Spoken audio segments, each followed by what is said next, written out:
Sarah Morrison had worked at the estate auction house for 12 years, but nothing prepared her for what she found that Tuesday morning. The Jackson family estate had sent over dozens of boxes containing personal items for evaluation. Most were unremarkable, old clothes, sheet music, random memorabilia. But tucked inside a hollowed-out book titled Peter Pan, was an envelope that made her hands tremble. The paper felt ancient, yellowed with time, and across the front were words written in shaky handwriting, "To be destroyed upon my death. Please respect this final wish."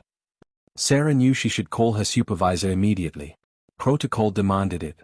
But something stopped her.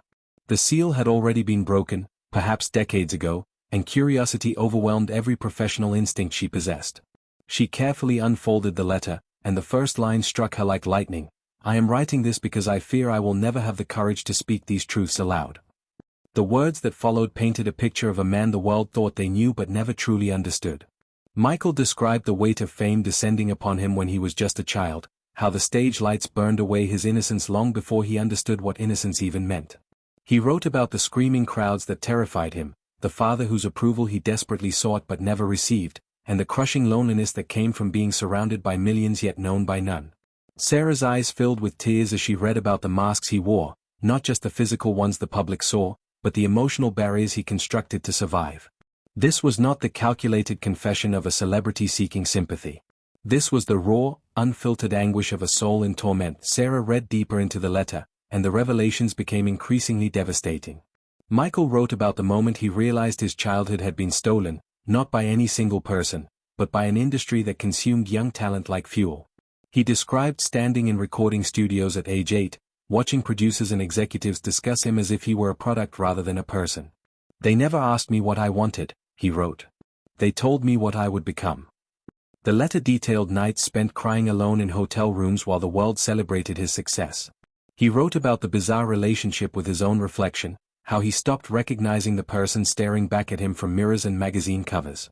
The plastic surgery, he explained, was not vanity, it was a desperate attempt to become someone else, anyone else, other than the boy who had been robbed of his youth.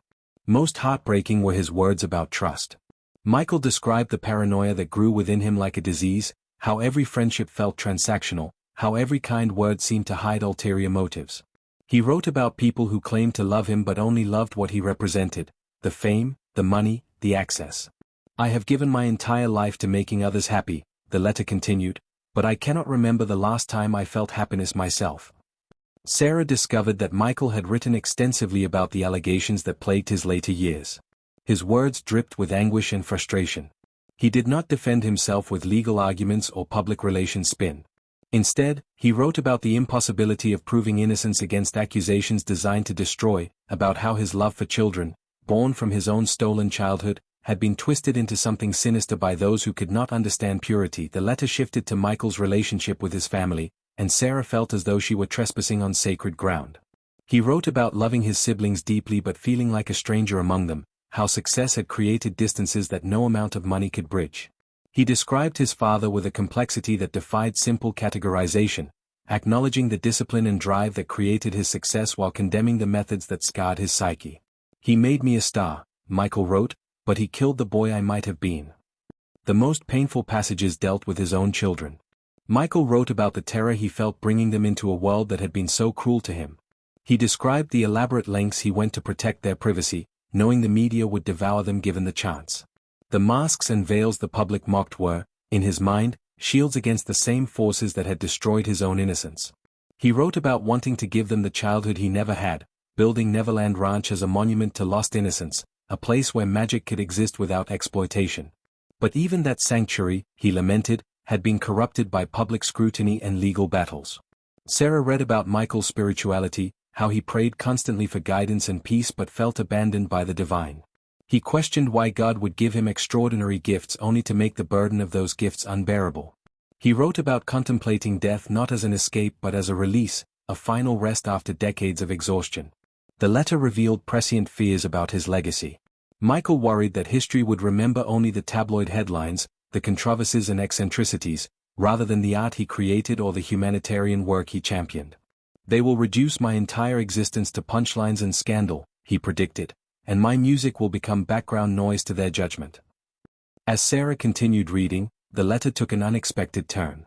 Michael began to confess things he claimed he had never told anyone. He wrote about the addictions that controlled his later years, not just to prescription medications but to the idea of transformation itself.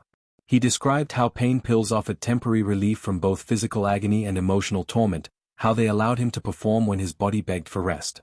He admitted that the person the world saw on stage was often chemically sustained, a puppet animated by drugs because the real Michael was too broken to function. The letter contained admissions about relationships that failed because he could never fully trust anyone with his true self. He wrote about romantic interest who loved the icon but recoiled from the damaged man beneath. He described the loneliness of being intimate with someone while wearing an emotional mask, how he yearned for genuine connection but sabotaged it through paranoia and suspicion. Michael wrote extensively about his relationship with fame itself, describing it as an abusive partnership he could neither leave nor survive. Fame is a prison with golden bars, he explained, and I am both the prisoner and the guard.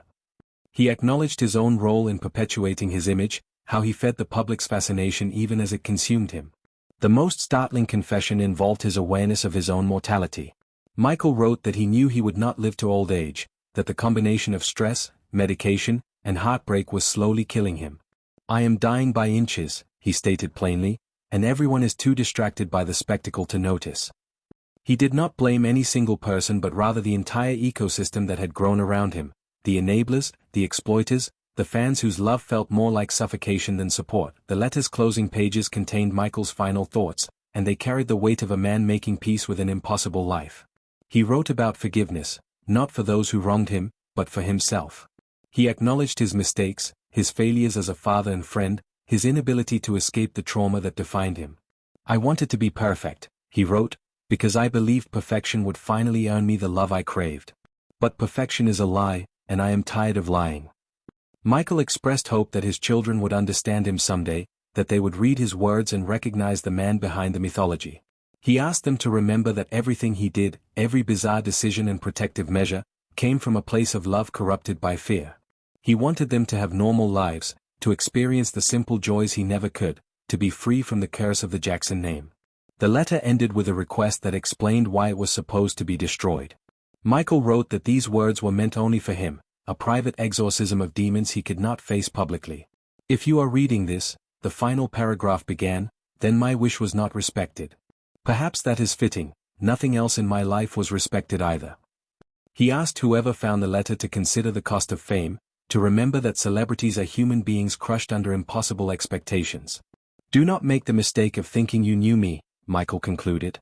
You knew only what I allowed you to see, and even I do not know who I truly was beneath all the performance. Sarah sat in silence for a long time after finishing the letter. Her hands shook as she carefully refolded the pages and placed them back in the envelope. She knew this letter would change everything, Michael's legacy, public perception, perhaps even how society viewed child stars and fame itself. But she also knew it would violate his final wish, exposing the vulnerability he fought his entire life to hide. The question that haunted her was simple but profound.